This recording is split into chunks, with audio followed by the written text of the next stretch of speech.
শিশু বাচ্চা নাম রেখেছে সাদা ময়না, ওই হিসাবে ওকে আমরা সাদা ময়না বলে ডাকি। গরুটি সবগুলো দাঁতই ঝরে গেছে। গরুটির ওজন প্রায় 1300 কেজি হবে। আর গরু লম্বাই হবে আপনার 9 ফিট, উচ্চতায় 5.5 ফিট। খড় এবং ভুসি খাওয়িয়ে লালন পালন করেছি। অন্য অতিরিক্ত কোনো খাবার গরুকে খাওয়াই নাই, শুধুমাত্র খড় এবং ভুসি, অন্য কোনো খাবার খাওয়াইছি না। এটা আমাদের হচ্ছে গরু।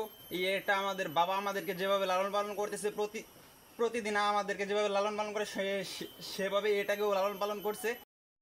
আমি শুধু খড় এবং ভুসি খাওয়াইছি, অন্য কোনো খাবার খাওয়াই না গরুকে।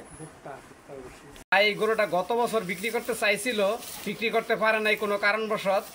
এত বড় গরু, অনেক ব্যয়বহুল খরচ। যদি হৃদয়বান কোনো ব্যক্তি থাকেন তবে আসেন, আমরা আলোচনার মাধ্যমে বাইরে বুঝাই গরুটা বিক্রি করাই সবচেয়ে উত্তম।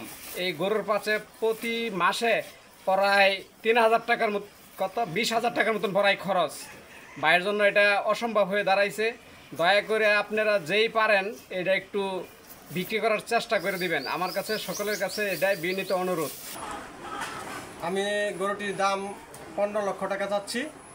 এরপরে অপশন আছে, কথাবার্তা বলবো, পার্টি আসলে কথা বলবো, কম বেশি হলে ইনশাল্লাহ দিয়ে দেবো গরুটি। আমি চাচ্ছি যে আমার এই দেশের যারা বিত্তবান লোক আছে তারা যেন আমাদের মতো যাদের বড় বড় গরু আছে তারা যেন এটা ক্রয় করে এবং তারা দেশবাসী মানুষকে উৎসাহিত করে, এবং ভবিষ্যতে মানুষ, আমাদের দেশের মানুষ যেন আরও বড় বড় গরু লালন পালন করে।